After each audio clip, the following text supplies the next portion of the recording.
যাদের বার্ষিক টার্নওভার 1000 কোটি টাকা তাদেরকে ফ্র্যাঞ্চাইজি এটা একটা ক্রাইটেরিয়া আছে, one of the criteria, but তার সাথে আরো এডিশনাল বেশ কিছু ক্রাইটেরিয়া মানে এটা ফুলফিল করতেই হবে। এটা ক্রাইটেরিয়া আছে, যদি ফুলফিল না করে সেটা হচ্ছে কাউন্সিল ডিসিশন নেবে, কারণ হচ্ছে আপনার হচ্ছে ক্রাইটেরিয়ার উপরে তো আপনার হচ্ছে ওয়েটেড এভারেজ দেওয়া থাকে। ফর এক্সাম্পল আপনার ট্র্যাক রেকর্ড, ওইটাতে একটা পার্সেন্টেজ অফ মার্কস থাকবে, তারপরে হচ্ছে আপনার ফাইন্যান্সিয়াল স্ট্রেংথ বলেন, টার্নওভার বলেন, সবগুলি certain amount of wait carry করবে, স্পোর্টসের ইনভলভমেন্ট বলেন।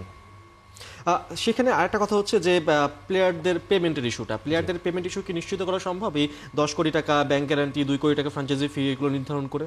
ফ্র্যাঞ্চাইজি ফি তো প্লেয়ারদের পেমেন্ট না, এটা তো হচ্ছে আপনার ফ্র্যাঞ্চাইজি অ্যাওয়ার্ড করার জন্য 10 কোটি টাকায় সম্ভব। সম্ভব। আচ্ছা, তার মানে 10 কোটি টাকা যদি এবার প্রত্যেকটা ফ্র্যাঞ্চাইজি জমা দেয় ব্যাংক গ্যারান্টি হিসেবে, তাহলে আপনারা মনে করছেন এবং আপনারা শিওর যে আর পেমেন্ট নিয়ে কোনো সমস্যা হবে না? এটা কভার করবে আপনার প্লেয়ার পেমেন্ট।